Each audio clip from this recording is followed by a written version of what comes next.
My YouTube channel SMR study में आप लोग का स्वागत है।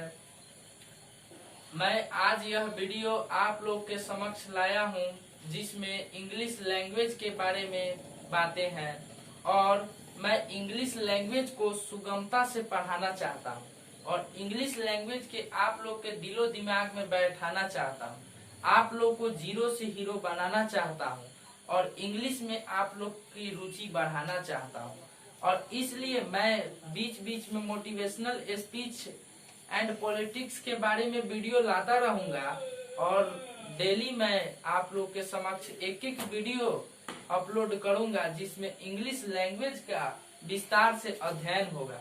आप लोग के अनुरोध से, आप लोग के अपील से मैं इंग्लिश लैंग्वेज पढ़ाना चालू कर दिया हूं अपने SMR स्टडी चैनल पर। इस चैनल को और आप लोग सफल बनाइए और सब्सक्राइब कीजिए, लाइक कीजिए और शेयर कीजिए और बेल आइकन को दबाइए ताकि मैं जब भी वीडियो बनाऊं तो आप लोग के समक्ष सबसे पहले प्रस्तुत हो। आज मैं सबसे पहले इंग्लिश लैंग्वेज की शुरुआत करता हूं लैंग्वेज से, यानी लैंग्वेज क्या है, व्हाट इज लैंग्वेज। तो इसके परिभाषा किताबों में बहुत सारे मिलते हैं लेकिन मैं इसको सहज तरीके से बताना चाहता हूँ। A language is a means through which we express our feelings और आइडियाज, यानी भाषा वह माध्यम है जिसके तहत हम लोग अपनी भावनाओं को दूसरे व्यक्तियों के पास प्रकट करते हैं।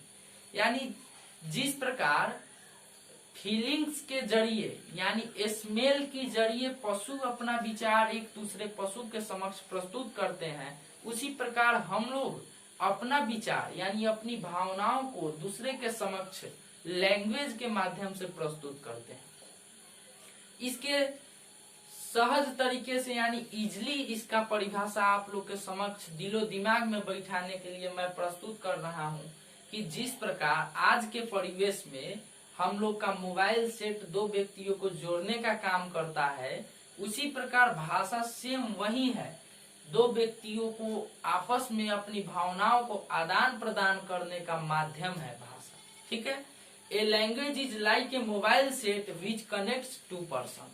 अब जानते हैं कि इंग्लिश लैंग्वेज हम लोग को किस प्रकार से पढ़ना चाहिए कि वह हम लोग को एक भाषा की तरह उसका ज्ञान हो जाए। आज के परिवेश में वैश्वीकरण समाज में यानी वैश्वीकरण होता है देश विदेश में, तो उसमें इंग्लिश की अहम भूमिका होती है क्योंकि बहुत सारे देश है जिसके अलग अलग अपनी अपनी भाषा है, तो वहाँ हिंदी हम लोग बोलेंगे तो हमारी भावनाओं को नहीं समझ पाएंगे, अतः हम लोग को इंग्लिश का अध्ययन करना भी जरूरी है।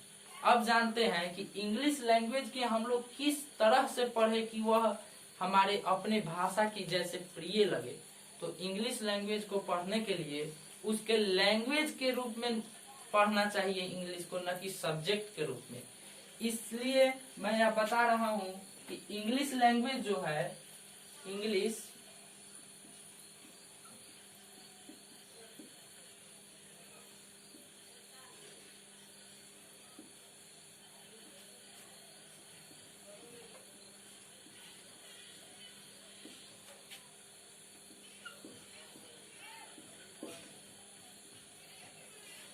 इंग्लिश लैंग्वेज को व्यक्ति दो तरह से पढ़ता है। कितना व्यक्ति इसको लैंग्वेज के रूप में समझता है और कितना सब्जेक्ट के रूप में। तो जो लैंग्वेज के रूप में समझता है उसके लिए इंग्लिश आसान है और इंग्लिश उसके लिए बहुत ही सहज है समझना। तो हम लोग लैंग्वेज की तरह इसको पढ़ेंगे, लैंग्वेज के जैसे इसको समझेंगे और अपने वार्तालाप में इंग्लिश को प्रैक्टिस करेंगे। जैसे कहा जाता है कि practice makes a man perfect, practice ही सबसे बड़ी पूंजी है। प्रैक्टिस हम लोग करेंगे लैंग्वेज के रूप में तो हमारा इंग्लिश एकदम मजबूत हो जाएगा। अब हम लोग जानते हैं कि इंग्लिश लैंग्वेज के टाइप्स कितने हैं, यानी पार्ट्स इसके कितने हैं। तो इंग्लिश लैंग्वेज के 3 पार्ट्स है, यानी प्रथम है ग्रामर, दूसरा है वोकैबुलरी और तीसरा है कंपोजिशन। ग्रामर यानी व्याकरण, वोकैबुलरी यानी शब्दकोश यानी शब्द भंडार और कंपोजिशन यानी रचना। अब हम लोग थोड़ा दृष्टि डालते हैं ग्रामर के ऊपर। आज का क्लास केवल इंट्रोडक्शन है, इंट्रोडक्शन क्लास कल से चलेगा, क्लास कल से होगा, कल से वीडियो अपलोड होगा पढ़ाई का। आज का केवल इंट्रोडक्शन है। ग्रामर, ग्रामर का परिभाषा होता है, grammar is an art through which we learn how to speak और write a language very correctly. यानी व्याकरण वह माध्यम है जिसके तहत हम की भाषा को किस शुद्ध शुद्ध लिखना, सही तरह से बोलना सीखते हैं। भाषा यानी व्याकरण वह कला है, आर्ट है, जिसके माध्यम से हम भाषा को शुद्ध शुद्ध बोलना और लिखना सीखते हैं। और इसके बाद में प्रश्न आता है कि what is the importance of grammar, यानी व्याकरण को पढ़ने का क्या महत्व है। ह्यूमन लाइफ में, मानव जीवन में व्याकरण का क्या महत्व है और व्याकरण क्या है। तो every language has its separate grammar, माने प्रत्येक भाषा का अपना अपना व्याकरण होता है। और what is the importance of grammar, grammar brings unity, uniformity and discipline into a language. यानी व्याकरण भाषा में एकता, एकरूपता और अनुशासन लाता है। अनुशासन यानी डिसिप्लिन मेंटेन करता है। जो इंग्लिश का लेक्चरर होते हैं वे बहुत ही अपने आप में डिसिप्लिन मेंटेन करते हैं। यह अहम भूमिका है ग्रामर की। ग्रामर भाषा में एकता, एकरूपता और अनुशासन लाता है। इस टॉपिक को पेन से नोट भी कर लीजिएगा, क्योंकि यह बहुत ही आवश्यक पहलू पर हम बात कर रहे हैं। और इसके बाद में आता है कंपोजिशन। कंपोजिशन के माध्यम से हम लोग रचना, कंपोजिशन को कहते हैं, यानी इंग्लिश लैंग्वेज की रचना करते हैं।